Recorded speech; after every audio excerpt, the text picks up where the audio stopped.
Welcome to the Fact Dev Lounge podcast, your DMNB podcast, and I'm Dr. Sarah Gander. I'm your host, and I welcome today Angela Cooper, Assistant Dean of Wellness at Dalhousie University.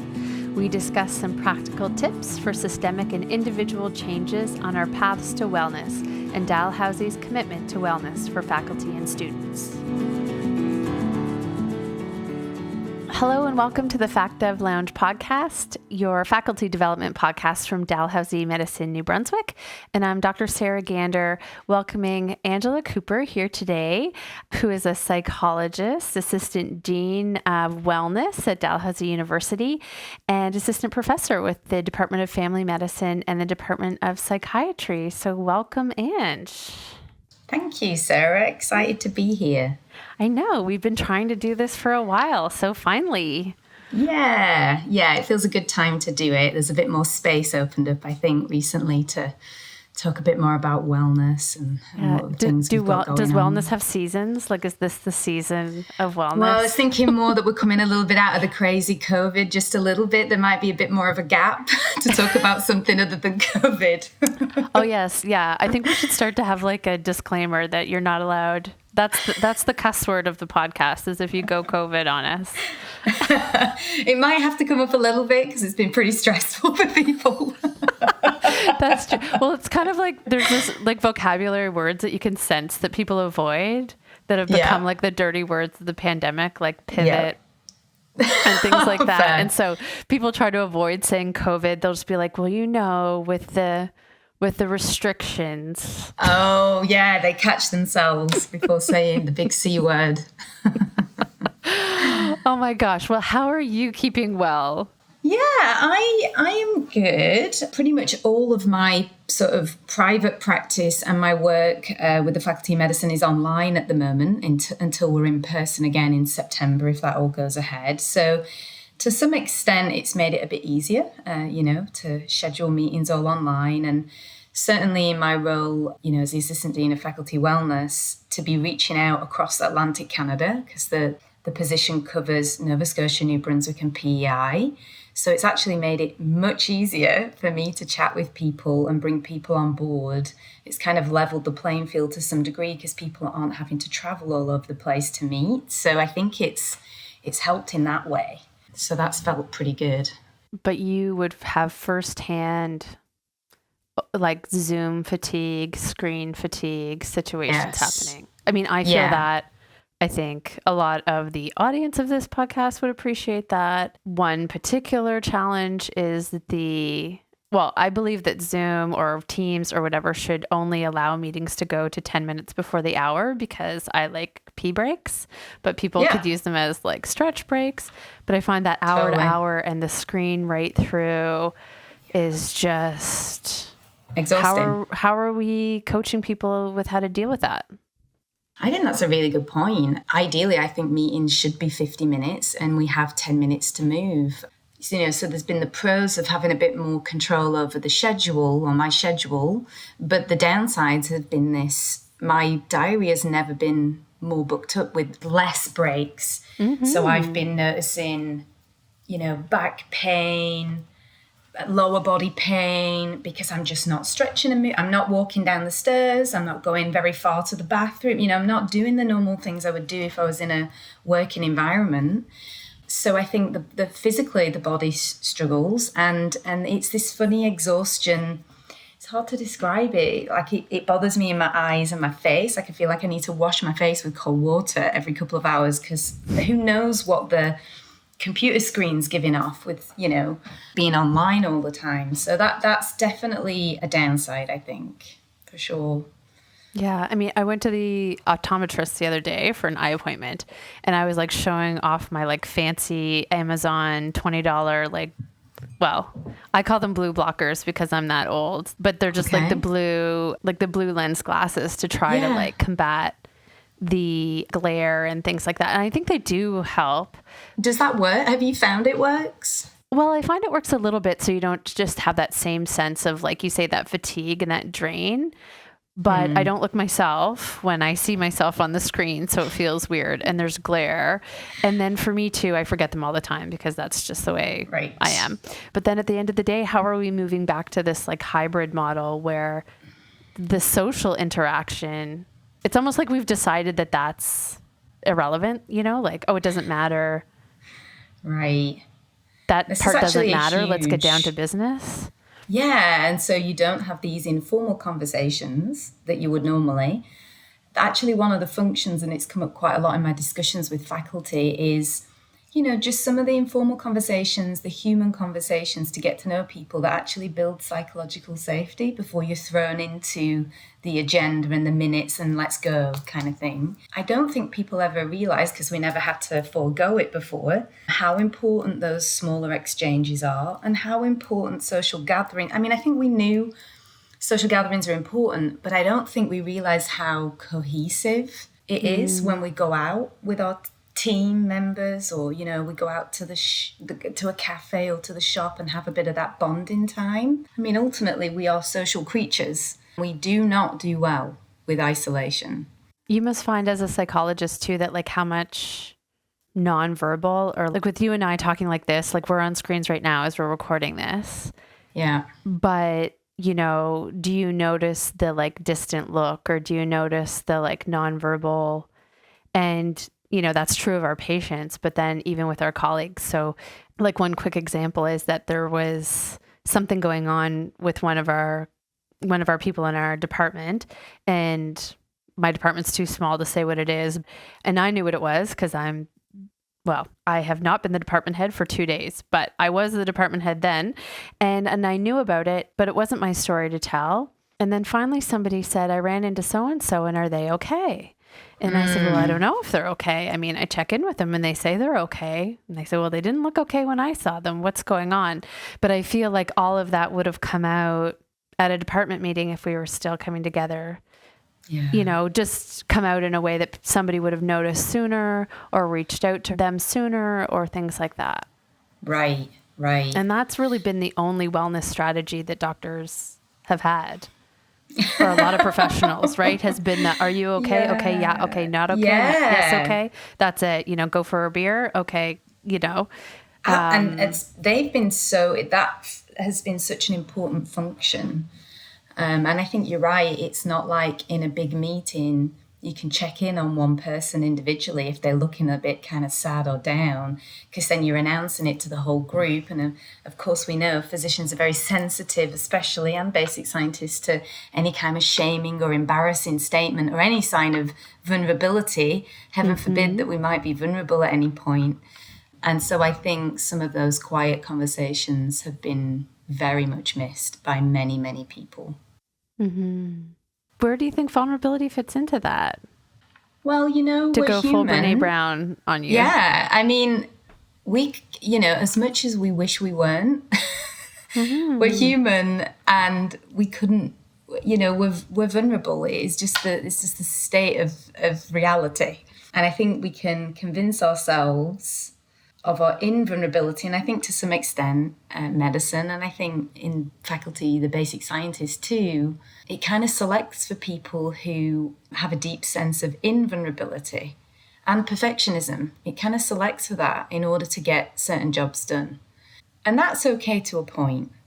But when it comes to like burnout, stress, wellness, talking about difficulties, crises, acute stressors, chronic stressors, how do we have these conversations if we have to pose a veneer of invulnerability? It makes it impossible. And so that's why a lot of the work, I think, at least initially for any wellness strategy in any organization, but particularly in healthcare, is dealing with some of the cultural or the hidden cultural ideals and issues that get in the way of people opening up, admitting that there's a problem, admitting they might not feel great, and reaching out for support. These are huge barriers that if we can help change the culture bit by bit, and changing culture takes time, but if we can help change the culture, starting from the top, starting from leadership, that people might feel more okay to reach out, and that it's actually preventative and protective of a full-on burnout or potentially even a mental health problem further on down the road if we can seek support much earlier on when we're starting to not feel so great. Yeah, well, the podcast previous to this is like shameless plug and self-promotion with Patty Bedwell. She talked about how when she was interested in medicine as a very young person, one of the screening questions to kind of the pre-med group was, if someone dies, what do you do? And she said, well, I think I'd cry and be sad. And it was kind of like, you're out, you're not, no. you're not cut out for this because you're too emotional. Yeah. And I think the evidence though has really started to emerge that, we don't want our patients to have to feel like they take care of us, but showing that emotion or having that human connection makes us better. Patients feel more heard and that we're holding more space for them. Yeah. Yeah. And it's finding that balance, isn't it? It isn't about breaking down every emotional challenge. And to some extent, I think, different healthcare professionals develop different, if you will, defenses or behaviors to disconnect to a certain degree from their emotions. And that's okay. I think that's really important. Paramedics, they would need to develop a certain level of disconnection when they're in a crisis situation. Surgeons need to develop a certain level of disconnection when they've got to just focus and get the job done. And emergency physicians, in some ways, everyone to some extent has to manage that. The problem is when it becomes chronic and sort of it ends up being internalized, that I am never allowed to have my emotions. That becomes a real problem because being our human vulnerable selves, we have an inbuilt emotional system, an energy system that requires us to feel our feelings or bad things will happen. The energy gets trapped and problems will happen in your body, physically, psychologically, emotionally, socially, if we keep chronically suppressing or blocking or shaming ourselves for having emotions or judging ourselves for having an emotion. And so the question is, how do we change the culture of medicine enough to allow that in, that doesn't go completely the other way, and that we can still do our jobs, but that we have spaces, safe spaces where we can talk and be heard, have somebody empathically listen to us, validate our experience, maybe have a cry if it feels safe to do so, maybe be angry if it feels safe to do so, and then kind of work it through and off we go. I think there's some examples out there about ways that people can build that resilience too, because I know that I've looked for that. So just to show my vulnerability and talk about those stories in medicine for me, I think some of the work of probably what people would think to be more extensive trauma.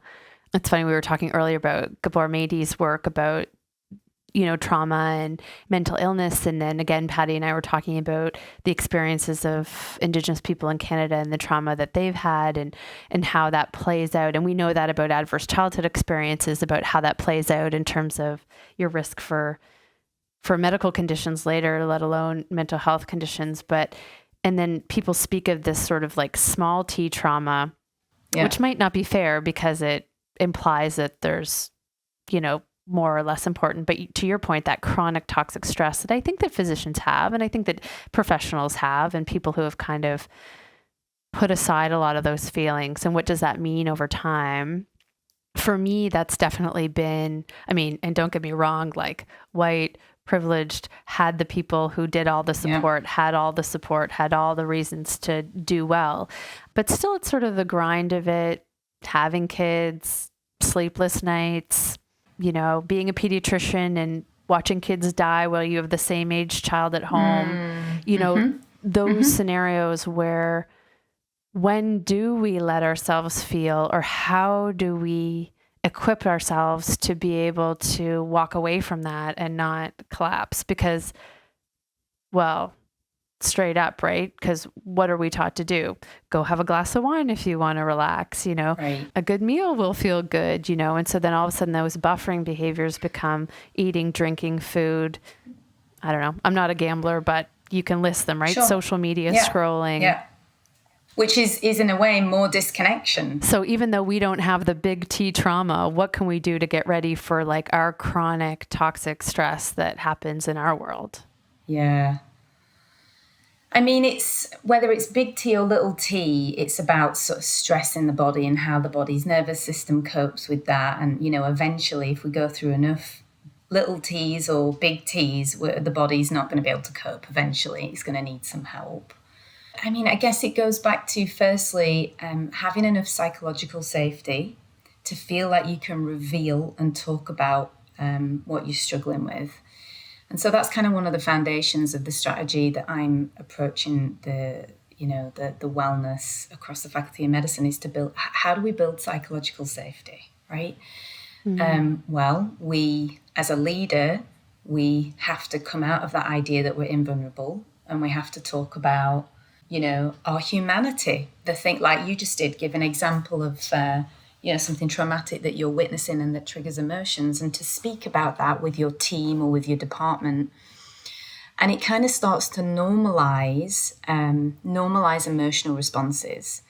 We can't expect people sort of lower down in the system, if you will, sort of the people on the ground, to change if leadership hold these cultural ideals where we don't make mistakes, doctors are always strong, doctors are invulnerable, doctors are perfect, doctors don't complain.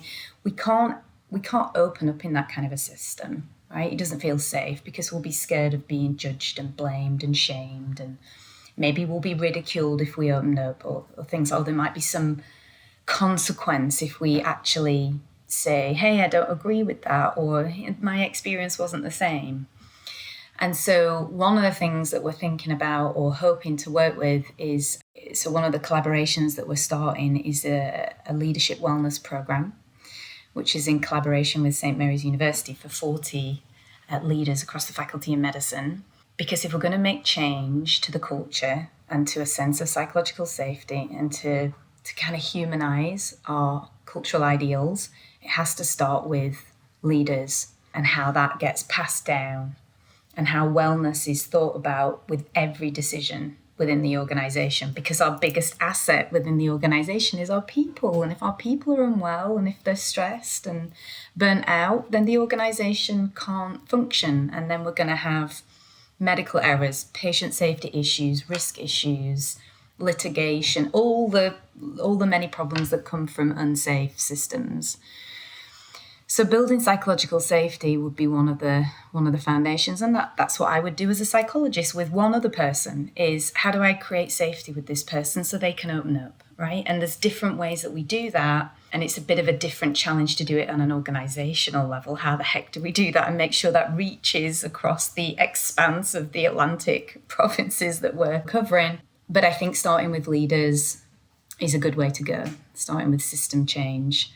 Do you feel a lot of resistance from that? Or is it like, oh, yes, I know that's important, and so I'm going to check the box, but is there, like, I wonder if there's resistance because it feels like, oh my gosh, if we let everybody, like there'd be mythology or like assumptions about it.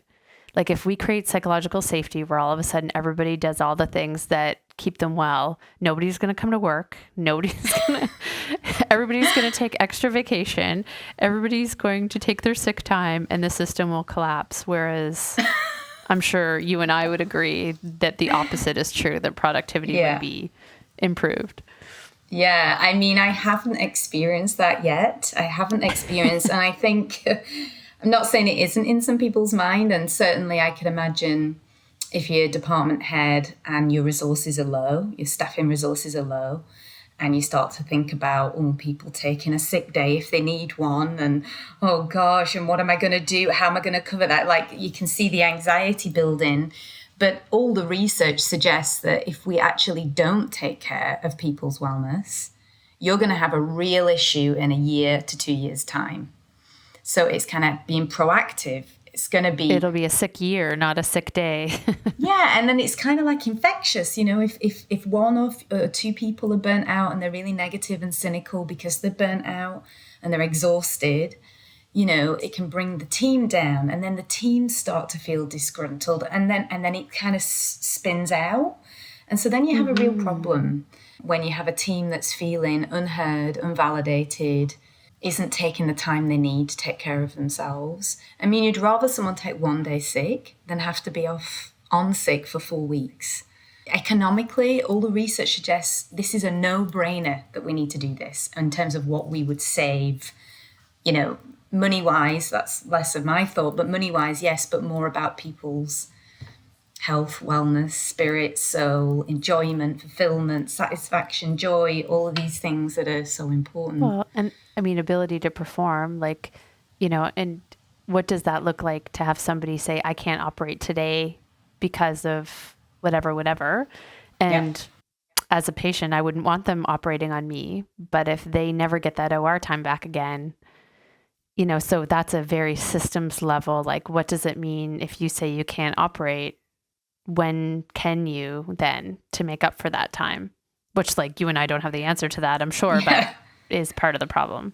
Yeah, it's a real dilemma, and you're always balancing these needs, right? And there's the wellness needs of the individual, and then there's the system that is really limited in terms of resources, and then there's the patient need. So it's always this balancing act. And so no one person's going to fix that. It requires all stakeholders to be involved and to be on a similar page. And from that, solutions can be created. I really believe if we get our heads together, we're really thinking about wellness of the whole system, we can come up with solutions here to this. But we can't do it on our own, and we can't do it if we're keeping ourselves isolated. So like the hospital system needs to work with DAL and the college and the medical societies, and we need to kind of come together to be singing from the same hymn sheet, and that's where innovation and solutions can occur. Mm-hmm. I mean, you talked about sort of this systemic leadership piece. How do you feel individuals can sort of take ownership of their own wellness and walk that walk? I mean, I'm thinking of faculty, so like we're teaching students, but we're also, leaders in our own smaller sort of microcosms, whether it's a department or just peer mentoring or what it might be. Do you see that? How do you see that? Paint that for me. Yeah, it's interesting. So one of the things that I have not been doing an awful lot of initially is thinking about individual wellness interventions. And the reason why, in fact, I just sort of did a presentation recently called Why Wellness Interventions Don't Work. Oh. Because I think when we implement, let's say, one-off wellness strategies without a systemic strategic plan around it, it might work for a couple of weeks, but it doesn't have any longer-term impact, right? Okay. Does that make sense? So yeah, is that kind of like you can put in a yoga class or like, the sort of things that intuitively make sense, but don't end up being prioritized because, like you say, they're not built into a bigger machine of a system. Like if your workload continues to be exhausting and sort of beyond your actual capacity, you're beyond your energetic capacity, and you're still not having a meeting with your supervisor or your kind of boss to talk about, work-life integrations or whether you're finding any meaning in your work anymore. If you're not doing any of those things, a one-off yoga session at lunch is really, other than a temporary kind of relaxer, is not going to do anything in the long term. And one of the things I've noticed as I've been speaking, so I've kind of spent 5 months with Dr. Roberta Preston, who's the wellness project manager. We spent about 5 months trying to talk to as many people as we could. So we met with all department heads across the 22 departments for clinical faculty, basic science faculty, associate and assistant deans. And people on the ground, like the emergency physicians who were just having to manage crazy scenes in the waiting areas, and the reality that there's no beds left to send anybody to, and what they're going to do because they got another 25 people to see and they should have finished an hour ago. So this is the kind of reality of what people are dealing with. And there's been this sense that if you tell me I'm not resilient one more time, I'm out. And so it feels like there's something happened where there's been a change in a sea tide change. I don't know if that's the correct word, but people are a bit sick of the idea that they need to do more to boost their resilience and that it's an individual problem, whereas what we would see burnout is it's an occupational hazard. And so let's say there's 7 kind of main drivers to burnout and engagement in the literature. Only one of them is going to focus on individual resources. So resources for faculty that are in distress, self-care offerings, those kind of things. Only one of them is going to be the individual piece. It's important, but it's not the whole puzzle.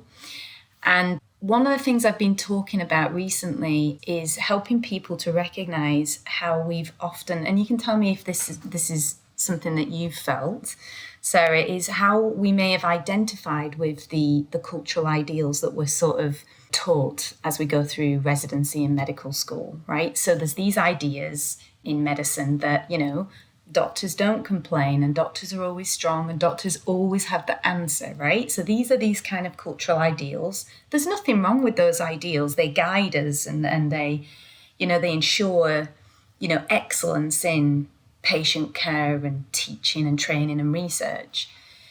The problem is when we identify ourselves as a human being as the same as those cultural ideals. So it goes from doctors don't mistakes, doctors don't complain, doctors always have the answer, to I don't make mistakes, I don't complain, I always have the answer, right?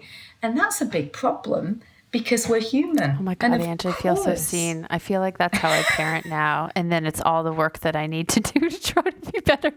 Because like, I don't make mistakes. And then you're like, oh my gosh, what just happened? And then reality shows up and, you're a mistake-making human being like me, like everybody, right? And right. That's the question, so one of the things I've been thinking about, if you can imagine like 3 circles, one circle is your cultural ideals in medicine, one circle is reality, and then one circle is the human being, the doctor or the basic scientist that's managing these demands. And so what I've been trying to help build awareness is that often through our training and the more stress we go through, the more we cling to these ideals. So the human being circle gets subsumed within the cultural ideal, and we've lost the human being, right? Which we've labeled things as like labely diagnosis, like you're the perfectionist or you're the... Yes. But really it's your, and I don't mean to say the lack of resilience, but it's really that sort of inability to see the humanness in our behavior. Exactly. That is imperfect. Exactly. And so if we are the same as the ideal, there's no room for wellness to go in. Because how could wellness go in? Because I wouldn't need it because I'm completely perfect and invulnerable. But don't you think we could get there if we just tried hard enough? Like that, sure, you can give that a go. If my husband did everything that I wanted him to, and my kids always behaved themselves, and the weather was always exactly what I expected, then things would be perfect. Yeah, let me know how that goes. How we can't control other people. The thing you said about knowing everything has been a point of interest for me because... Like I do some research too, but have not been trained as a researcher. I've sort of come into it and then I surround myself with really good, smart people. But research is all about being curious. And it's funny being a doctor researcher because yes, I'm supposed to be the knower in the room, or at least that's my training, right? And my neural pathway that's been worn in. Yeah. But I'm not a good researcher unless I come in asking questions and being prepared to sit back and listen and not learn. Know. Yeah. And not know. Yeah. And that's really, really an interesting integration too. And so that's why I think my research has made me a healthier, more well professional person, is because when I walk into a patient room, I'm supposed to know the answer. But when I walk into kind of chat with my research people about what's next or how do we move forward on this, it's more like, I don't know. What do you think? Well, I don't know. What question should we ask? Right. And so I have found that that's a whole new argument for the doctor researcher, or for like protected time for doctors for researches. Right. Maybe it's a path to wellness. Yeah, it feels like one of potentially many paths to humanizing doctors. And so one of the things I sort of was presenting is how do we humanize these ideals? And so some of the things I came up with was when we, let's say doctors don't make mistakes, let's say that's an ideal. And then the speech bubble that comes out of the doctor's mouth or the basic scientist's mouth is doctors don't make mistakes often. And when they do, they learn from them, right? As a humanizing statement. And doctors are always leaders and they know when to follow. right? Doctors don't complain often, but they do speak out when they're concerned. You know, these kind of, how do we add, like it's called like a land of and. So a cultural ideal is a non-complicated way of seeing the world. It's a black and white, you are this or this, right? Right. I giggled a little bit when you said doctors don't complain. Okay. And because I am one, like a doctor, and I have complained at least once in my life, I'm sure. Only once, though. Only once, maybe. People can tell me later if they agree or disagree. Yeah. But having been department head and sitting around the table, I think it's like doctors don't complain. Well, I don't know what the true adage is, because doctors, it does feel like we complain a lot. Right. But it's more like doctors can bring solutions or bring problems to the table, but, you know, I'd like to think can offer solutions too. Yeah, exactly. Yeah. And maybe there's things that they're allowed to bring us complaints, but other things can't be brought. So it might have to be or maybe that's how we label through. Things, right? If you bring any issue to the table, you're complaining. You're not, you know, like we label these things like that's what's happening. Yeah. Yeah. Rather than valid concerns. So there's something about humanizing the culture of medicine is one thing that I really want to try and change. And as a psychologist, what's kind of cool, I've not been brought up in that system. I've not been brought up in that culture. So it means I can see things from the outside, and I'm not particularly defensive around things that I might be defensive around in my own profession, right? So an example would be I was teaching the Department of Family Medicine residents. We did a wellness session. And I asked them what they wanted to focus on. And I think one of them was work-life integration and how to say no. They were the two topics they wanted to look at. And we didn't even get to the second one, but we were talking about, okay, what's the things that are getting in the way of work-life integration? And almost in a unified voice, it was about call. Right. And so they were telling me all about the nightmares with the call shifts. And because I'm coming from a not knowing place, I was like, that sounds so hard. I was like, I don't know how you're doing that. I was like, wow, you're on shift for that many hours. And so anyway, so it was really validating. I could really hear what they were saying. And then what they identified was one of the barriers to kind of feeling heard around their call issues was that ask any other doctor that question and they will say, this is so much better than my day. They have it so much better. I was just going to say, you're definitely going to go for the one-up because doctors are brutal one-uppers.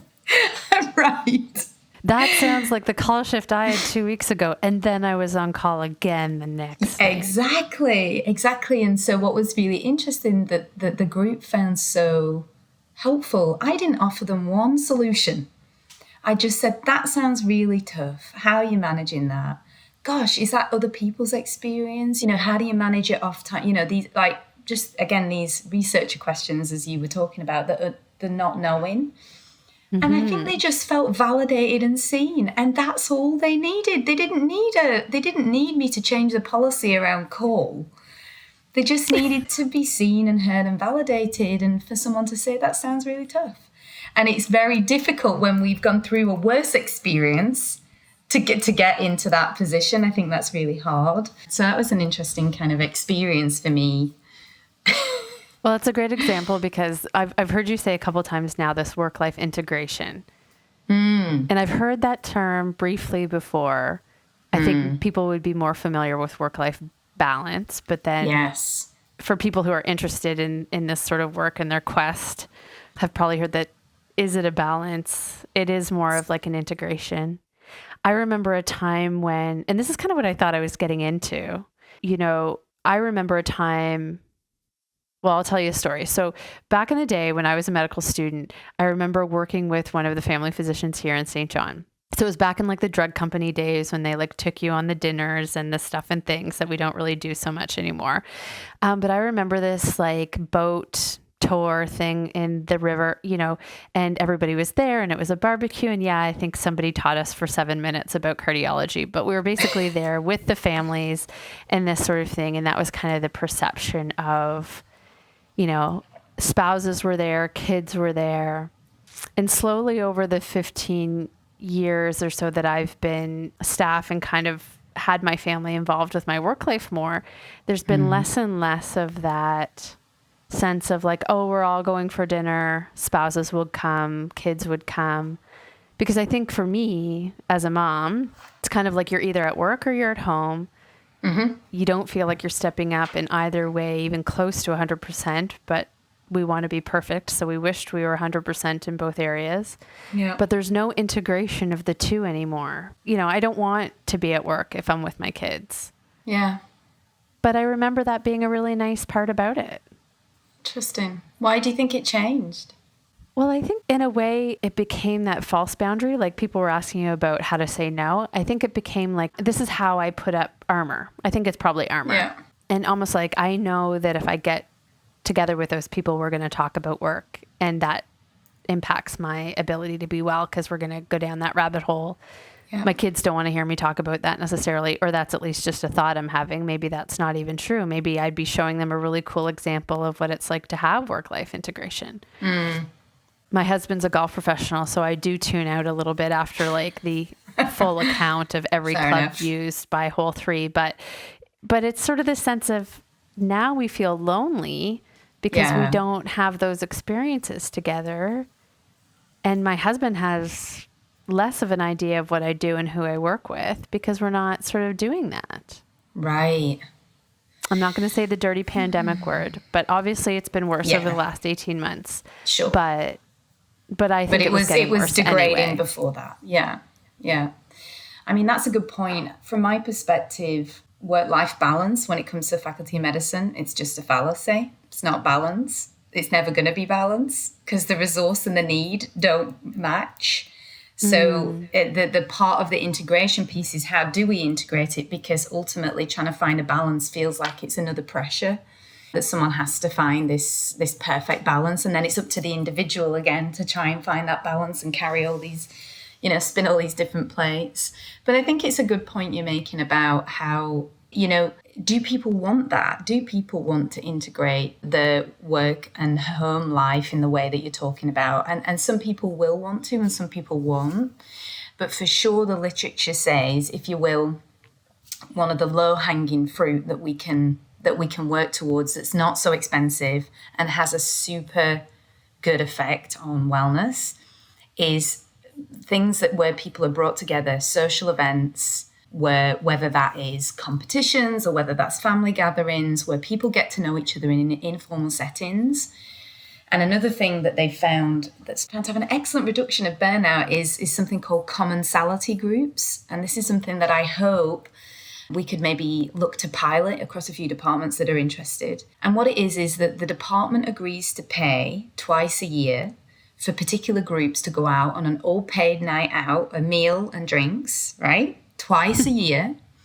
But part of the evening is moderated to talk about particular issues. So, for example, early career group might go out from a particular department and someone might moderate a discussion on imposter syndrome and, I don't know, managing finances or something, maybe top 2 stressors. And then it's moderated for part of it, and then that group are left to, the moderator leaves and the group are just left to have, a night together. And also another group might be those who are later career looking at retirement, bringing them together, again, moderating some discussions around what am I going to do when I retire? How do I find meaning after work? Things like that. This has been found to have a huge impact on burnout, and it's not a huge amount of money.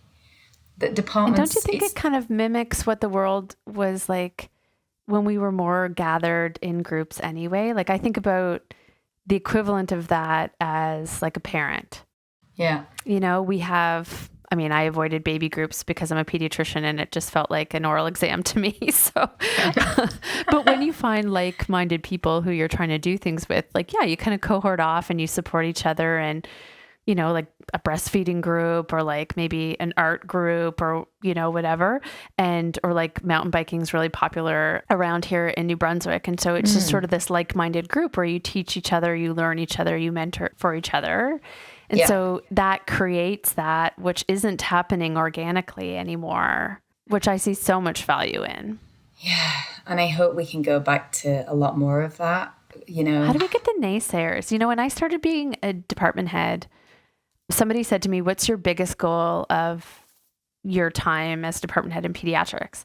And I said, I'll know or they said, how will you know if you've been successful? And I said something like, if we have social events that we actually are excited to be with each other. Uh-huh. And the person who asked me said, oh my God, you're going to be the type of department head that bakes brownies for the department meeting, aren't you? Right. A cynical response. Yeah. And it was just sort of this sense of, and I took it really to heart and thought, okay, like this person knows better than me. If I'm going to be department head, then I need to be this like cold stoic person who like comes in and has the consent agenda and all this sort of stuff. And I thought, but that's so unnatural to me and dehumanizes that whole experience. I mean, if we focus on the naysayers, we're not going to get very far. I think there's generally more people interested than the naysayers. And if the naysayers come along eventually because they feel they're missing out, fine. But I don't think we should be building activities around the people who are the most cynical. Like if they can come along, great. And of course they're going to be included. But what's the common interest? What's the common excitement? And that might be only for 80% of the team. Fine. Do it. Yeah. And then we can help take care of the other 20% when they're sick because they're all burnt out. Yeah, right. What do you think, like with somebody listening to this time that we've had together, what would you say, what is your ask of the Dal faculty to support you in this new role and this exciting commitment to staff and to scientists? What would you want people to do and what can they do for themselves going forward? That is a really great question that I haven't thought about. What would I want them to do? Have faith. Well, I mean, like the antidote to burnout is engagement, right? And if we don't have people engage and let us know what their wellness needs are, we cannot build a wellness strategy. And so, one part of the wellness strategy is going to be assessments of well-being for each department. Now, we're not exactly sure how we're going to do that yet because historically, sending surveys out doesn't get a very good response rate. So I want to put some time into thinking how we get the best engagement on measurements and also asking people from the ground up, what contributes to your wellness? What are the challenges? And what changes would you make if you were in this position? So that people feel kind of like invested in the outcome. And then there has to be sort of a payback in that if you give us this information, then we're going to see what areas you're doing well in and what areas you might need development. And then there needs to be some investment in those areas. So it's kind of like a back and forth. But if no one engages, we can't do anything. And so I would invite you to put some of the critical, cynical, negative views just slightly to the side to see, or at least tell us about those things. Just be honest, but engage. Engagement doesn't mean you're going to give all positive feedback. It can be positive, negative, whatever. But just let us know what's important to you. Otherwise, we can't change and help it. Yeah, and be willing to invest in your own wellness, to ask yourself, does it matter? Does it matter to you whether you're well at work? Does it matter if your team are well? And if it does, and it's something you feel is important, then come along with us in this journey. And we can't do this alone. We can't do this in isolation. We have to do it together. No one's going to force you to do it. No one's going to drag you to do it. It's just, can you find it in your own heart to want to engage with this? And we try and do something pretty big across the Faculty of Medicine, which is designed to help many people. And it's going to take time. It's going to be challenging. It's not going to be easy. But I think we can do it if a good few of us engage. So that would be my main message. Well, I think what's really stuck with me after this conversation is that model of your humanness and but that ideal. Yeah. And maybe just on a like existential level within us, we could, maybe it's just compassion. Maybe that's the word is starting to open that compassionate piece of our mind to ourselves to sort of say that we are human and we're doing ourselves a disservice, our patients a disservice, our departments a disservice if we don't kind of make room for that and start to spread those circles apart a little bit. Yeah, compassion's a good word. It's hard for us to do that if we're totally identified with the culture, right? And so So an analogy I would give is, if you think of the culture of, and it could be the culture in any, organization. It doesn't, a culture of where you're from. Like, it isn't just the Faculty of Medicine being singled out. It's just that it has a particular culture. But if you think of the culture of medicine like the Northern Star, right? It's going to guide you. But you wouldn't ever say, I am the Northern Star. I'm the same as the Northern Star, because you're not. It's just a guiding principle. And then how can I let that guide me, but also recognize I got a crazy reality that I have to deal with, like all of this demand and exhaustion and all this work that I have, and I have my human limitations. And I think, if anything, the big C word has helped to usher in some it has shaken up some of our more solid structures, I think, in a helpful way. I think it's helped us come face to face a bit with our own vulnerability, because really you couldn't think of anything more scary in a way than an airborne, Well, all it takes is for your Zoom picture to be a talking cat, or your kid to come in behind you during the Zoom to make the world realize that, you could try to be a perfect parent, but when your kid has a temper tantrum in the middle of the grocery store, you're not really responsible necessarily for that behavior. Right. So what are you responsible for? What aren't you responsible for? And probably the practical tip that I do give a lot is, and it sounds, for want of a better word, naff.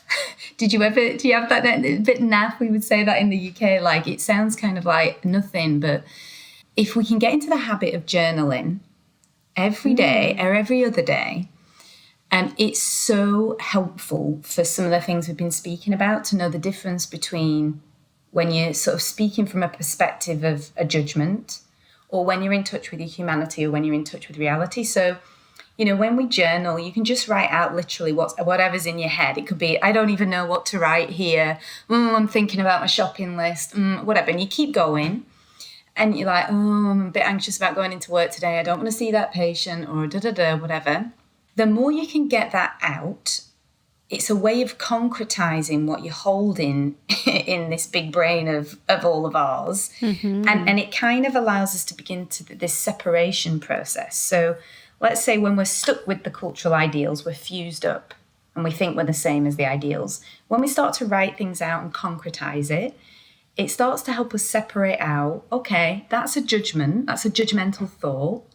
Okay, that's reality. Yeah, the reality is I have 25 more patients sat in the waiting room, or I haven't taken a break since 10 a.m. and it's now 7 p.m., whatever. That's reality.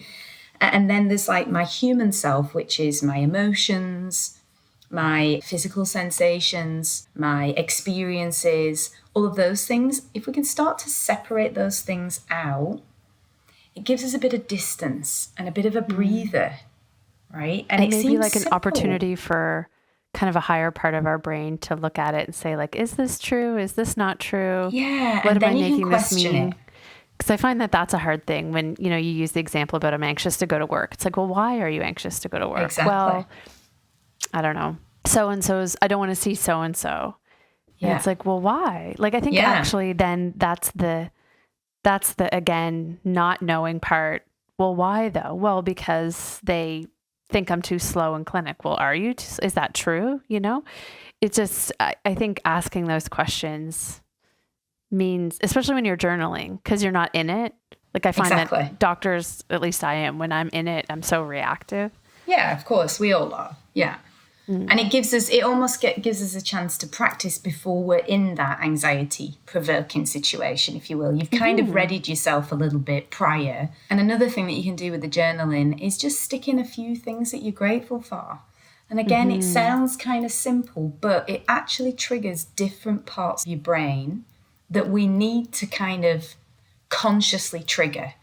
Otherwise, our brain will fill up with all the negatives.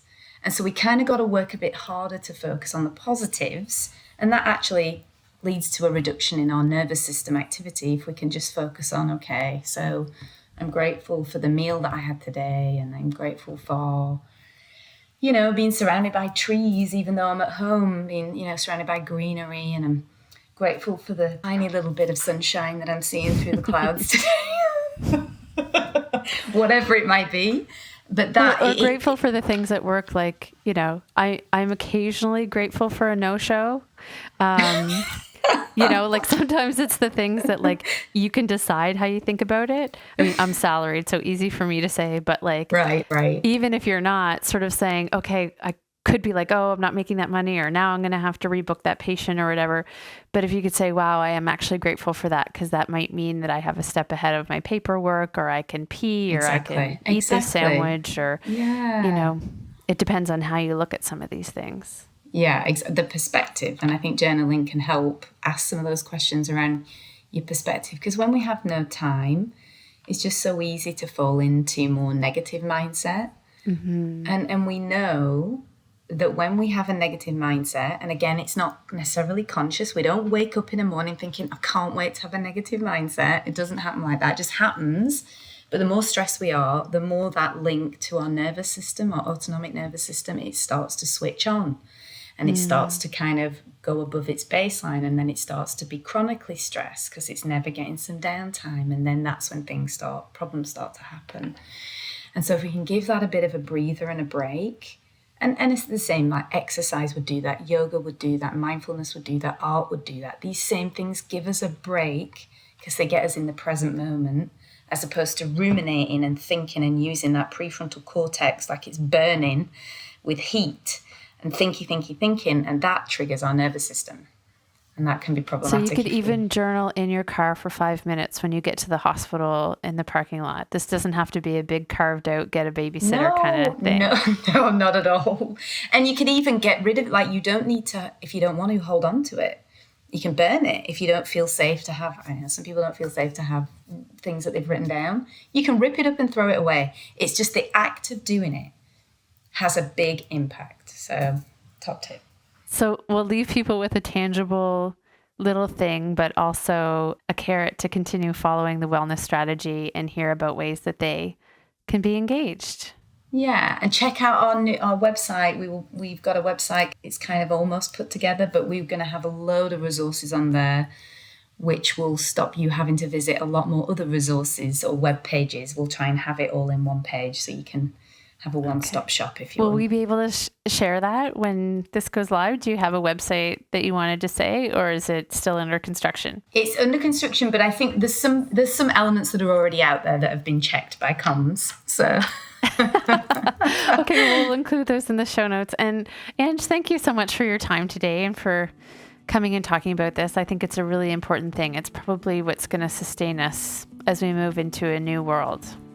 Oh, you're very welcome. It was really enjoyable. I'm glad we got to do this. All right. Thanks very much. Thank you for listening to the Fact Dev Lounge podcast. Please leave us a review on iTunes, YouTube, or SoundCloud, and even a comment on some ideas for future podcasts. Thank you very much and have a great day.